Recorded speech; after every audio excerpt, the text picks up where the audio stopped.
Thousands have taken to the streets in the Georgian capital of Tbilisi to protest the government's proposed foreign agent law. Georgia's ruling party first attempted to pass a controversial bill on, quote, foreign agents in March of 2023. The law would have required civil society groups and the media to register as being, quote, under foreign influence if they receive funding from abroad. But human rights and pro-democracy activists are worried that the country is on the first step of the road to repression. Joining us now to discuss the protests and joining us from Georgia is politician Zurab Japaridze. Zurab, thank you very much for joining us. Thank you for having me. But we know that this isn't the first time the government has proposed this law.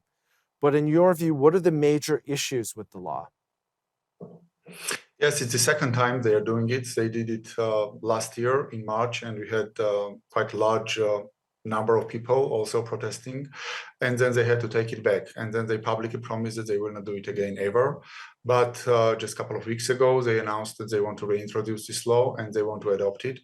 And again, we have protests now on the streets. The problem with this law is that basically, if this law is adopted, be the beginning of the end of the civil society and critical media in this country. And we know how it works. We've seen it, how it was done in Russia.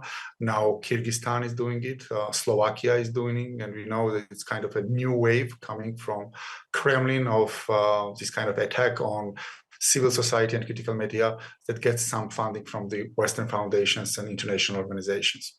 And you mentioned the Kremlin, and a lot of outsiders have described, and people within Georgia, have described this law as being pro-Russian. Can you explain to us why it's perceived as a pro-Russian law? We call it actually a Russian law. So it's one of our messages. It's been used by all the political parties, opposition political parties, or the whole civil society organizations or critical media, that this is a Russian law. Why? Because we know that in Russia, they also adopted a number of years ago exactly the similar law. It was called foreign agent law.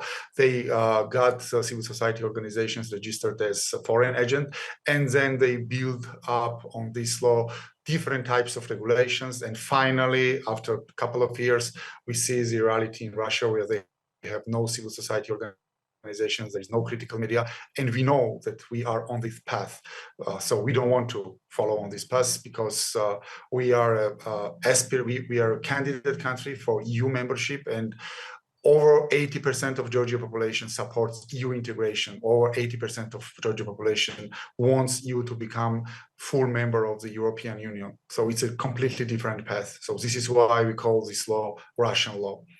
And when we call it a Russian law, is there also the implication that there is Russian involvement in the continued push for this law? Is there evidence that the Kremlin is exerting influence on the government in Georgia to make sure or to push for this law to be passed? Yes, unfortunately, we believe that this is a reality. We cannot actually provide any proof that somebody is calling from Kremlin to Ivanishvili, the Georgian oligarch who is basically in charge of all this country, or the prime minister. We cannot provide this kind of proof, but the steps we see this current government is making, all these steps are pro-Russian steps. As I already mentioned, Georgia became a candidate country for EU membership last year, December. We need to implement the so-called 9 points that were set for Georgia by the European Commission. We have to deal with the reforms in judiciary, in electoral system, fight corruption, and de-oligarchize the country. And instead of implementing these kind of reforms, they introduced this Russian law, and we have been for number of weeks now, we hear from basically all the Western institutions, also from Europe, all the European institutions, if this law is adopted, it's going to be the end of Georgia's EU integration, or at least this process will be prolonged for a very long time. So we just looked at the steps what they're making, and we see that these steps are pro-Russian or are in the interest of Russia. And this is why we call this law Russian law. Do you think that the push for the law is then an attempt to try and ruin that effort to join the EU? We believe so. Yes, we believe so. The problem the current government has is that, as I've already mentioned, more than 80% of people throughout the tens of years, any poll that anyone can look says that these people are for EU and for NATO integration. So they cannot go public and say that we are pro-Russian. I mean, any government will end its governance as soon as they say it. So they have to play somehow that they are also pro-Western, pro-European. They are trying to say that they have some kind of balanced politics. I want you to hold that thought. We'll be right back after this commercial. And we're back. We're talking about the protests in Georgia over a proposed foreign agent law.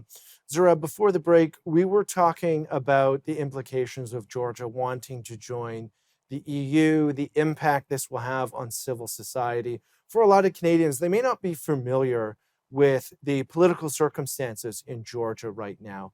And so what do you see as what will happen next if this law is passed, specifically for individuals like yourself or those who are on the streets urging for Georgia to enact on the public will and continue those steps to join the EU? Are there threats of arrests, arresting activists and journalists or dissidents, those whom you're associated with?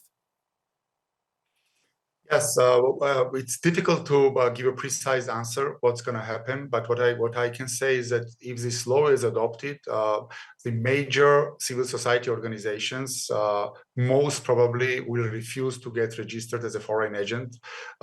This means that we might have no monitoring from the local observers during the October parliamentary elections, and we have parliamentary elections on 26th of October, which is like a crucial point for this country. So it is a huge problem, and we all understand that this is a huge protest. This is why we have lots of people every evening on Main Avenue in Tbilisi, in the capital of Georgia. We already seen arrests. I just came back from one of the court hearings where one of my colleagues was fined by a huge amount of money. We are used to it. We've been arrested many times. We've been fined many times. We have special task forces of the police that beat us up. They use paper sprays and whatever for no reason, because all these protests are peaceful protests. We do not destroy anything. We do not attack anyone. We just protest. But still, they use harsh methods, to put it mildly, to somehow intimidate people, because the only force that can stop them is lots of people on the street. So they do whatever they deem necessary to intimidate people so that people don't go and not protest. But as I said, they cannot stop it, because people understand that for their children's future, it's better Georgia to be member of the European Union and not to be some kind of periphery of a Russian, modern Russia or something like this. So this is why people still go out. We have demonstrations not only in Tbilisi, but also in some other major cities in Georgia. We believe that we can stop them, because we stopped them last year.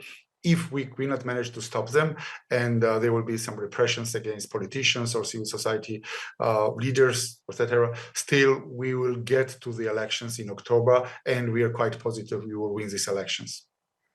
Yeah, and I guess what will it take for this law to be stopped like it was before? Is it just simply a matter of public pressure and demonstration?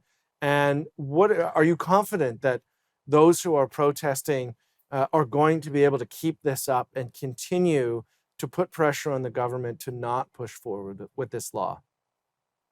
Yes, unfortunately, this is the first time in the history of newly independent Georgia after the collapse of the Soviet Union, where we have the government that not only does not care about the recommendations or suggestions coming from the Western institutions, but they are running anti-Western propaganda. So this is quite a new situation even for us. We had political parties in power that wanted to stay in power and did some bad stuff. But this is the first time when we have a government that actually runs anti-Western propaganda. So for previous governments, when there were messages coming from the European Union, from the European Council, or even from Washington, D.C., saying that you need to do some reforms in judiciary, you need to do some reforms in election systems, you need to democratize your country, you need to get rid of your oligarch and things like that, it was some kind of a pressure, outside leverage used by our friends from the West, and those governments were more inclined to maybe not comply like 100%, but at least do something. But with this government, we have a first-time reality where they just don't care. So the only leverage we as citizens of this country have now is lots of people out in the streets protesting and demanding this law to be taken back. And last year we managed to do, because there were so many people and they persistently stayed on this main avenue of Rustaveli, and then the government realized that they cannot do it and they took it back. Now we are protesting for more than 10 years, 10 days already, and we have lots of young people out on Rustaveli Avenue, the main avenue in Tbilisi, and they say that they will not stop. We know that political parties will not stop. We know also from civil society organizations that they don't intend to stop. So we are hopeful that they will take it back. If not, as I said, this is the war, the battle is not over. We will continue it, and then in October we have elections and we will change this government. Zurab, thank you very much for your time. Thank you for your interest. We'll be right back.